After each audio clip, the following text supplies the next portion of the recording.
Jason Buttrill joins us. I asked Jason earlier today to watch the Pete Hegseth, I don't know, meeting or speech in front of all of the military leaders.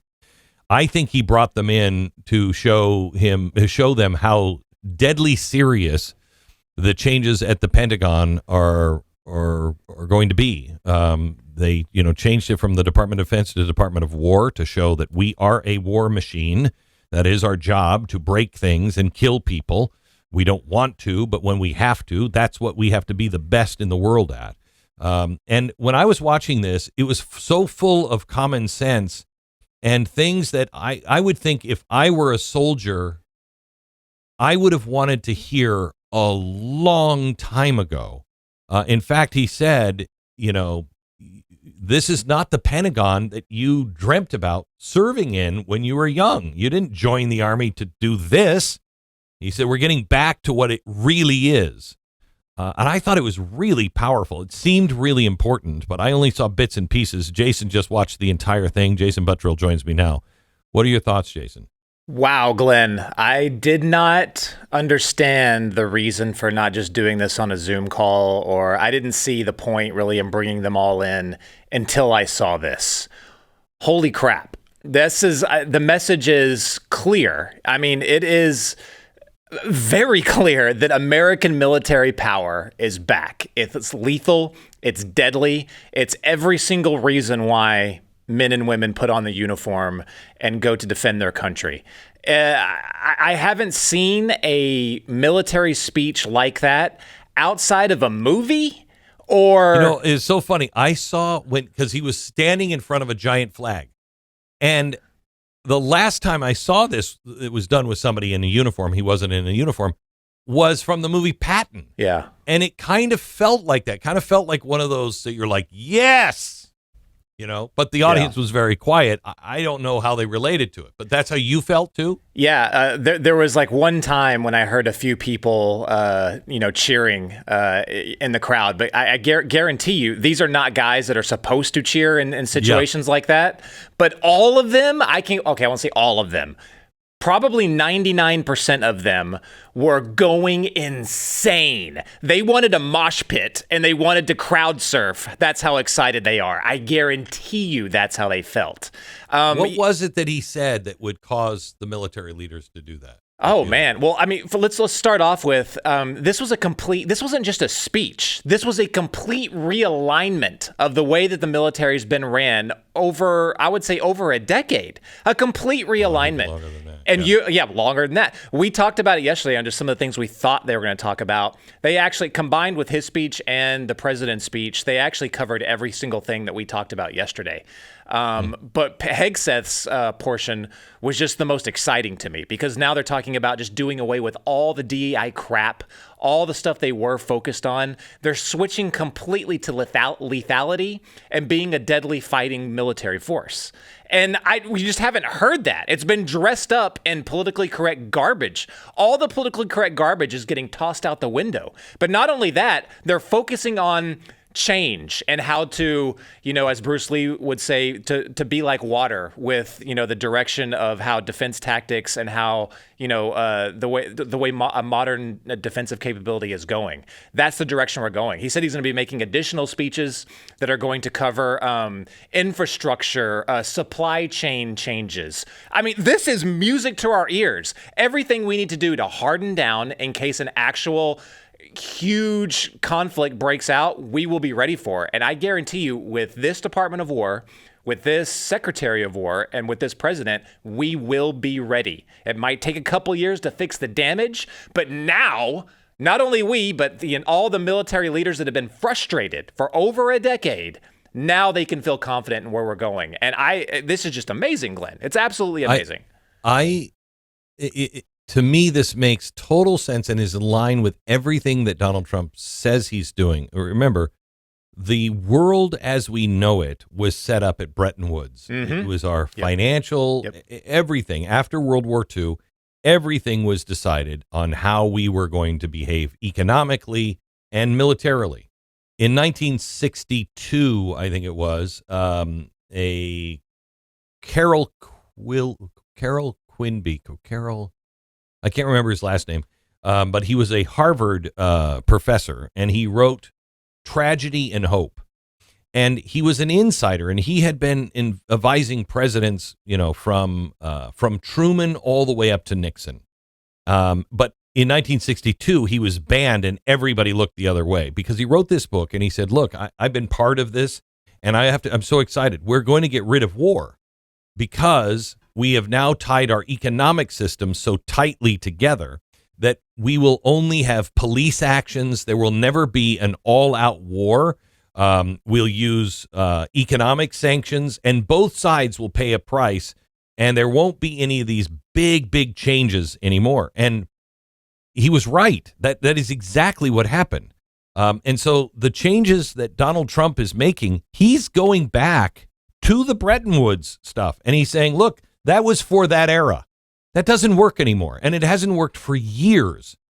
When you look at Carol Quilby, I can't remember his last name. I'm sorry.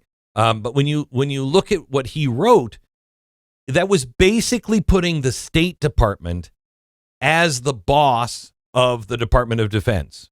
They would do work. The Department of Defense and the soldiers would start doing work to, democratize the world and bring peace and everything else. It was a total flip.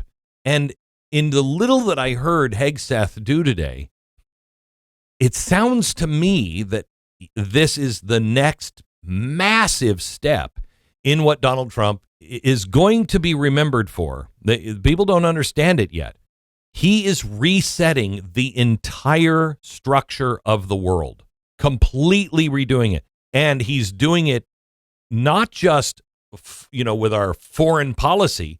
He's now doing it inside our own government. And he's making those changes in the Department of War to say, look, this is what we do. This is the tool you are. You kill people and break things. If I wanted to have peace, I'm going to go someplace else. If somebody wants to, have war with us, we're going to kill them quickly, and we're going to say it's not going on for 20 years. It's going to last in 18 months, and it's over. And it will be decisive. That's a whole change to the entire global system. It's why they hate him so much at the United Nations. I'm convinced of it. Yeah, what you're talking about was echoed by geopolitical analysts all over the world. I think his name was Francis Fukushima, who wrote the End of History. Talked about that as being, we're done. All war is over, and now it's just economic. Just like you said, kind of putting the State Department and other organizations that are in charge of American defense. One of the crazy things is one of his students, Samuel Huntington, wrote a kind of like a rebuke of that, and said he wrote A Clash of Civilizations, which basically said, no, we need to be very careful because future wars will be civilizational. Which is what we're headed for. Exactly what he predicted is what we're headed for. Clash of civilizations. Look at Europe. Look at the United States right now. Look how war is being waged on us, and we're not even concentrated on it. And the president pretty much addressed that, as you pointed out, where he was like, for far too long, we've been focused on, providing trillions of dollars, focusing on places like Somalia or places like that. He actually called a couple of countries out. He said we shouldn't even be out and doing some of these things. He said, look, we need to look at our own hemisphere. Again, this is something that we pointed out yesterday that we were hoping they would actually mention. They did. He did. The president did. This is a complete different realignment of what the threats are against the United States and addressing them and being prepared to combat them. And I tell you, I still got goosebumps from the entire thing. I now see why they decided to call all of them in and do that. I mean, not only is the military on notice, I think the military is relieved, but now our enemies are on notice. It was kind of funny. The Secretary of War, Pete Hegseth, said that he actually turned to the camera and addressed our enemies. And he goes, and to our enemies, and he said the acronym FAFO. And then that's when that was the point where a few people started cheering. And he goes, if you need help with translating that, just ask a few of your enlisted guys. But I was like, yeah, it's on. It's on. The president also said yesterday that they were going to be looking at new technology. Did they talk at all about new technology? So vaguely they talked about new directions that they need to be going in. They did. He was very vague with it, but he also mentioned another follow-on speech on some of the things that they're going to be focused on. So that's definitely part of it. That was part of it, but I think we're going to be getting more details on that. But not only new technology, but how we're going to manufacture them and how we're going to supply the manufacturing entities within the United States, and it's all going to be, it sounds like, homegrown, so that we're not reliant upon other countries. I mean, they included everything in this speech, Glenn. It was amazing. I mean, I'm not a military guy, but I have to tell you, when I hear stuff like that, I'm like, finally somebody is, because we all know the answers. We really do. We know the answers to most of these problems. You want to fix the economy? Stop spending so much money. Get your budget under control. How do we do that? It's not that hard. You could get 10 citizens pulled randomly, and you could pull them out, as long as they're not college professors. Just pull them out of their jobs and say, hey, this or that, this or that, this or that. And you could slash so much. Nobody is going to say they want sex changes for frogs, studied in Africa. Nobody is going to say that. And it's all such common sense, and it's so nice to see common sense play a role, because it hasn't in a very, very long time.